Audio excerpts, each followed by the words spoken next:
Hi students, exercise 1.4 la third question பார்க்கலாம். Represent the function f equal to 1, 2, 2, 2, 3, 2, 4, 3, 5, 4. Through first one an arrow diagram, a tabular form, a graph. இந்த மூணு ஃபார்மேட்டில் எழுதணும். அவங்க set of order பேஸில் கொடுத்துருக்காங்க sir, பாயிண்ட்ஸாக கொடுத்துருக்காங்க. உங்களுக்கு ஒரு 5 பாயிண்ட்ஸ் கொடுத்துருக்காங்களே, இந்த மாதிரி கொடுத்தாலே அது வந்து என்னது செட் ஆஃப் ஆர்டர் பேஸ். இதுக்கப்புறம் நம்ம ஆரோ டயக்ராமில் குறிக்கலாம். எப்படி சார் குறிக்கிறது? ஆரோ டயக்ராம்னால் எப்படி குறிப்போம்? 2 சர்க்கிள் போடுவோம்.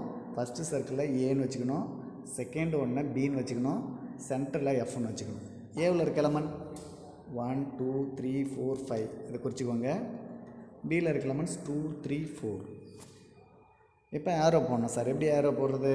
அவங்க கொடுத்த ஆன்சரை வச்சு தான் ஆரோ போடணும். இப்போ 1ன்னு போட்டால் 1 வந்து எதுக்கு போகுது? 2க்கா?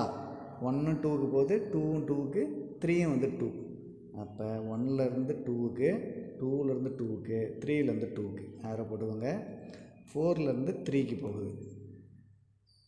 அடுத்தது 5லேருந்து உங்களுக்கு என்னது 4க்கு போகுது. ஆரோ டயக்ராம் போட்டாச்சா? இது ஏ, இது பி. இது வந்து ஆரோ டயக்ராம். நெக்ஸ்ட் என்ன கேட்டாங்க? Tabular form. டேபுலர் ஃபார்ம் என்ன? டேபுலர் ஃபார்ம்னால் ஒன்றை வந்து நம்ம எக்ஸ்னு வைப்போம், இன்னொன்று வந்து எஃப் ஆஃப் எக்ஸ்ன்னு போட்டு டேபிள் போடுவோம். பாயிண்ட்ஸ் அப்படியே டேபிள் ஃபார்மில் எழுதணும். 1, 2வா? 1, 2, 2, 2, 3, 2, 4, 3 அண்ட் 5, 4 டேபிள் ஃபார்மில் எழுதலாம். இதுக்கு வந்து டேபிள் ஃபார்ம். நெக்ஸ்ட்டு வந்து கிராஃப் கேட்டாங்க. கிராஃப் போடும்போது என்ன பண்ணுவோம்? எக்ஸ் ஆக்சிஸ் வரையுமா? இது எக்ஸ் ஆக்சிஸ், ஹரிசாண்டல் லைன் வந்து எக்ஸ் ஆக்சிஸ், இந்த பக்கம் எக்ஸ் டேஷ் போட்டுக்கோங்க. ஒய், இது வந்து ஒய் டேஷ், சென்டரில் ஆர்ஜின் பென்சிலால் போட்டுக்கோங்க. எக்ஸில் இருக்க வேல்யூஸ் 1, 2, 3, 4, 5, 6, 7, 8, 9, 10, 11, 12 ஃபுல்லாக போட வேண்டிய அவசியம் இல்லை. எக்ஸில் வந்து 5 வரைக்கும் தான் வருது. நீங்கள் 5 வரைக்கும் போட்டாலே போதும். அதே மாதிரி ஒய்யில் சம் வேல்யூஸ் 1, 2, 3, 4, 5, 6, 7, 8, 9, 10. ஃபஸ்ட்டு பாயிண்ட்டை குறிங்க. என்ன பாயிண்ட்? 1, 2வா? எக்ஸில் வந்து 1, ஒயில் வந்து 2.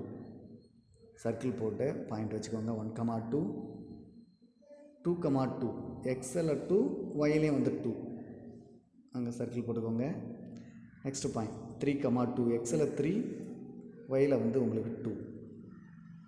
நெக்ஸ்ட் 4, 3 எக்ஸில் 4க்கு நேராகவும், ஒயில் வந்து உங்களுக்கு 3க்கு நேராகவும் போட்டு ஒரு பாயிண்ட் வச்சு சர்க்கிள் போட்டுக்கோங்க. சின்ன சைஸில் எல்லா சர்க்கிளும் வந்து ஒரு பாயிண்ட் இப்படி வைங்க, சின்னதாக ஒரு சர்க்கிள் போடுங்க, நடுவில் வந்து பாயிண்ட் வர மாதிரி வச்சுக்கோங்க. நெக்ஸ்ட்டு வந்து 5, 4 எக்ஸில் 5, ஒயில் வந்து உங்களுக்கு 4. இந்த மாதிரி பாயிண்ட்லாம் குறிங்க.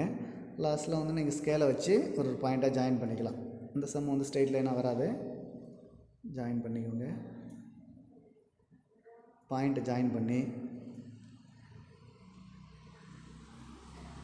2 சைடும் வந்து ஆரோ போட்டுக்கோங்க. இந்த சைடு ஆரோ, இந்த சைடு ஆரோ. இந்த ஃபார்முக்கு பேர் தான் வந்து என்னது? Graphical form.